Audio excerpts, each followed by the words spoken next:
Book 2, Chapter 7 of Resurrection.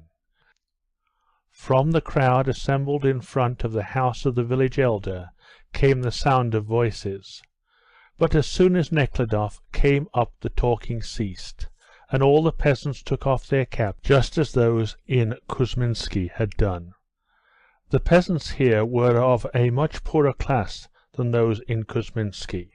The men wore shoes made of bark and homespun shirts and coats. Some had come straight from their work in their shirts and with bare feet. Nekhludoff made an effort, and began his speech by telling the peasants of his intention to give up his land to them altogether. The peasants were silent, and the expression on their faces did not undergo any change.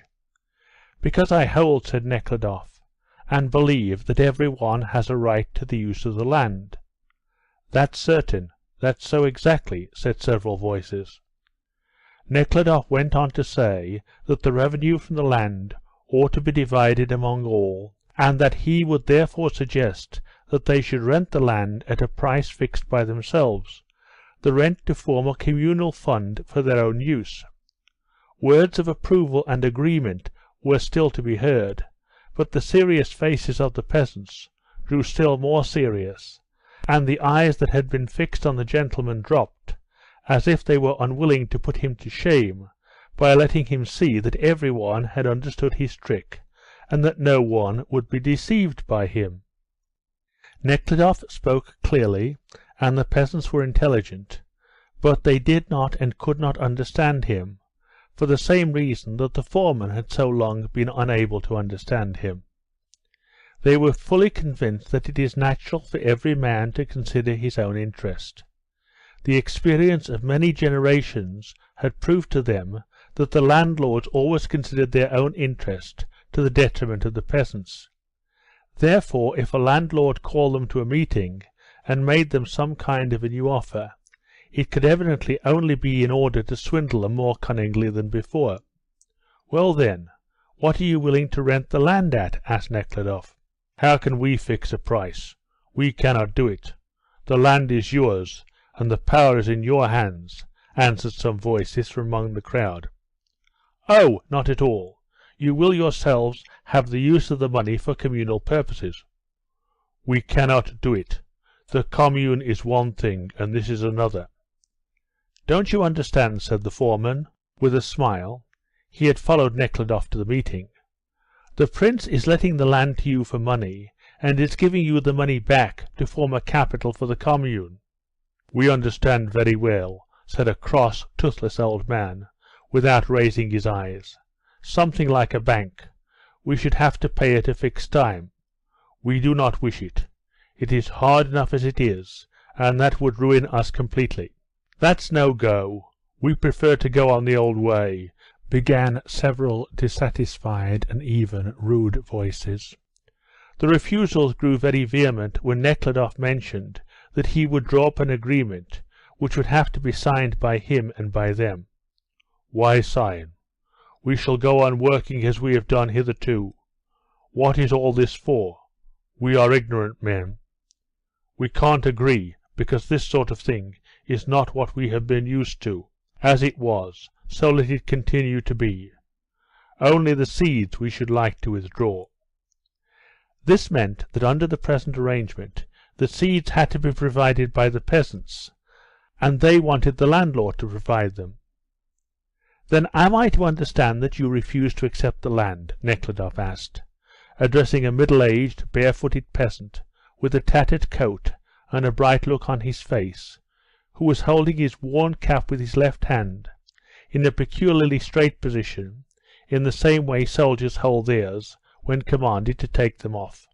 "Just so," said this peasant, who had evidently not yet rid himself of the military hypnotism he had been subjected to while serving his time. "It means that you have sufficient land," said Nekhludoff. "No, sir, we have not," said the ex-soldier, with an artificially pleased look, carefully holding his tattered cap in front of him, as if offering it to any one who liked to make use of it. "Well, anyhow, you'd better think over what I have said." Nekhludoff spoke with surprise, and again repeated his offer. "We have no need to think about it. As we have said, so it will be," angrily muttered the morose, toothless old man. "I shall remain here another day, and if you change your minds, send to let me know." The peasants gave no answer.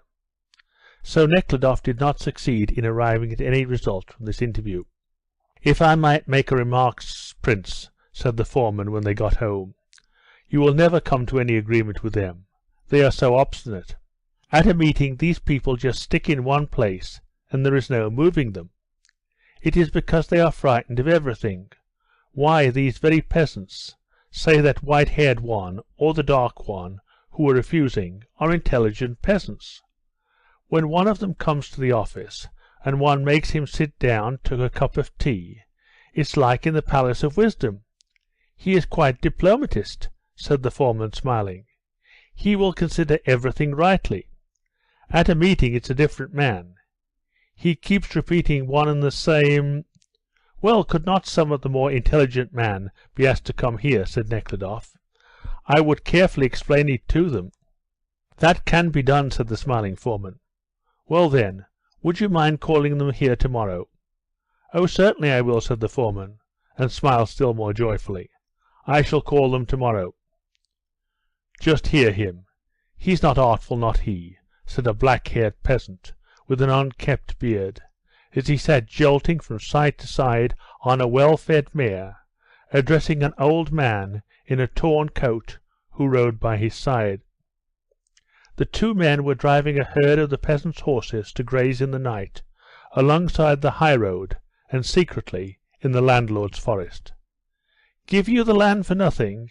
You need only sign. Have they not done the likes of us often enough? No, my friend, none of your humbug. Nowadays we have a little sense," he added, and began shouting at a colt that had strayed. He stopped his horse and looked round, but the colt had not remained behind. It had gone into the meadow by the roadside. "Bother that son of a Turk! He's taken to getting into the landowner's meadows," said the dark peasant with the unkempt beard, hearing the crackling of the sorrel stalks that the neighing colt was galloping over as he came running back from the scented meadow. "Do you hear the cracking? We'll have to send the women folk to weed the meadow when there's a holiday," said the thin peasant with the torn coat, "or else we'll blunt our scythes." "Sign, he says." The unkempt man continued giving his opinion of the landlord's speech. "Sign, indeed, and let him swallow you up." "That's certain," answered the old man. And then they were silent, and the tramping of the horses' feet along the high road was the only sound to be heard. End of Book 2, Chapter 7.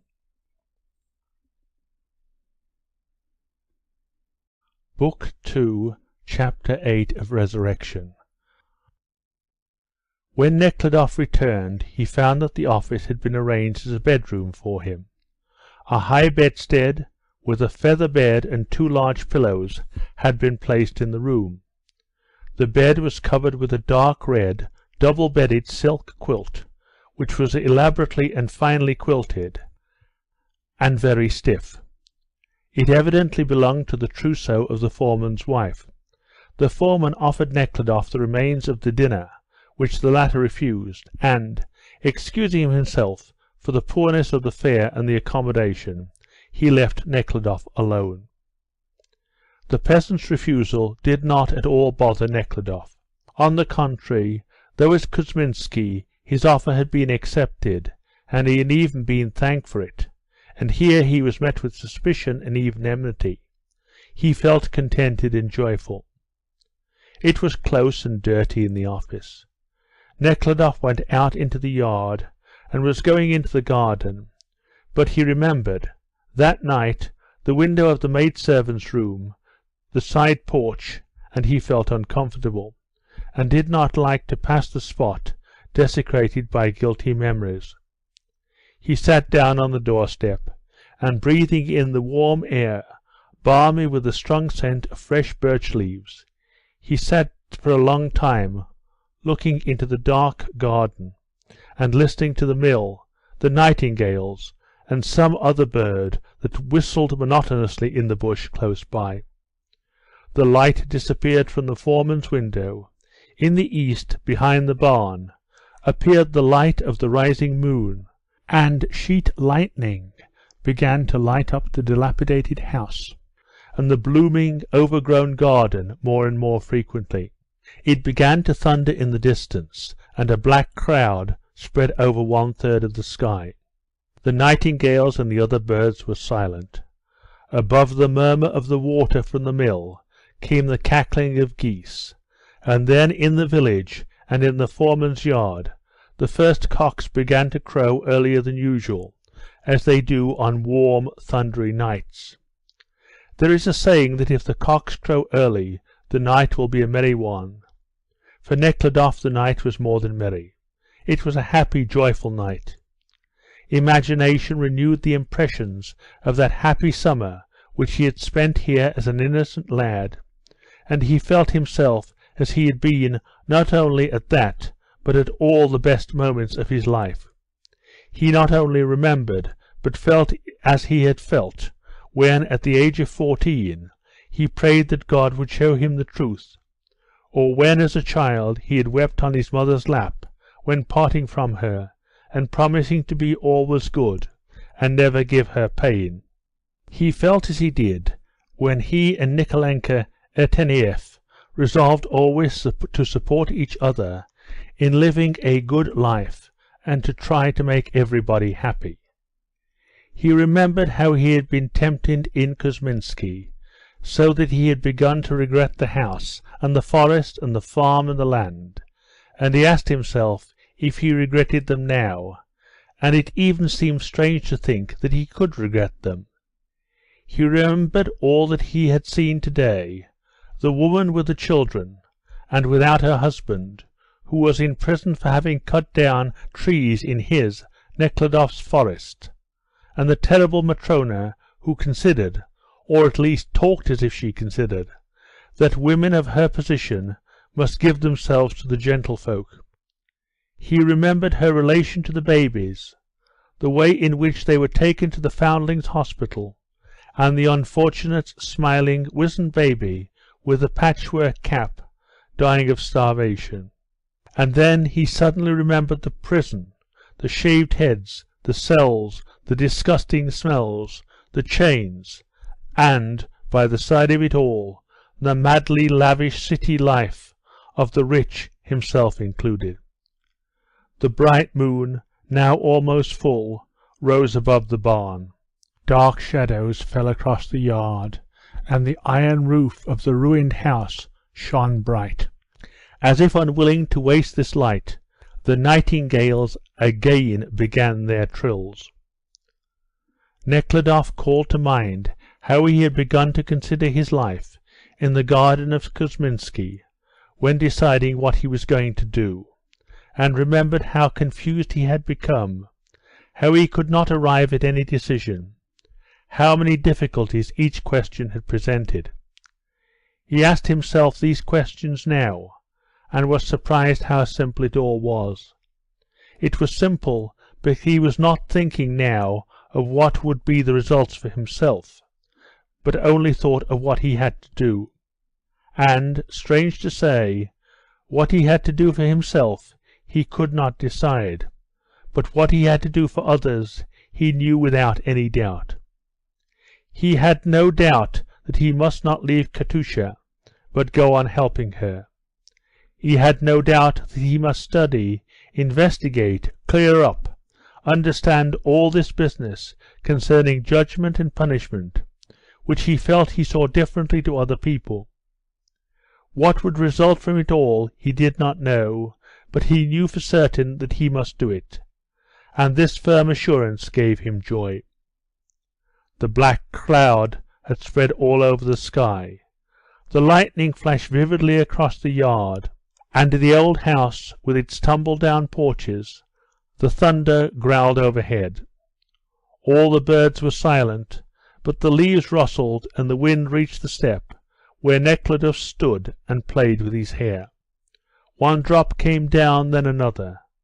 Then they came drumming on the dock leaves and on the iron of the roof, and all the air was filled by a bright flash, and before Nekhludoff could count 3, a fearful crash sounded overhead and spread pealing over all the sky. Nekhludoff went in. Yes, yes, he thought, the work that our life accomplishes, the whole of this work, the meaning of it is not, nor can be, intelligible to me. What were my aunts for? Why did Nikolenka Ertenieff die? Why am I living? What was Katusha for? And my madness? Why that war? Why my subsequent lawless life? To understand it, to understand the whole of the Master's will, is not in my power. But to do his will, that is written down in my conscience, is in my power. That I know for certain. And when I am fulfilling it, I have sureness and peace.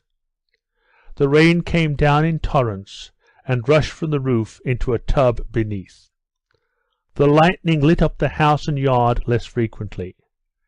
Nekhludoff went into his room, undressed and lay down, not without fear of the bugs, whose presence the dirty, torn wall-papers made him suspect. Yes, to feel oneself not the master but a servant, he thought, and rejoiced at the thought. His fears were not vain. Hardly had he put out his candle when the vermin attacked and stung him. To give up the land and go to Siberia. Fleas, bugs, dirt. Ah well, if it must be borne, I shall bear it. But in spite of the best intentions he could not bear it, and sat down by the open window and gazed with admiration at the retreating clouds and the reappearing moon. End of Book 2, Chapter 8.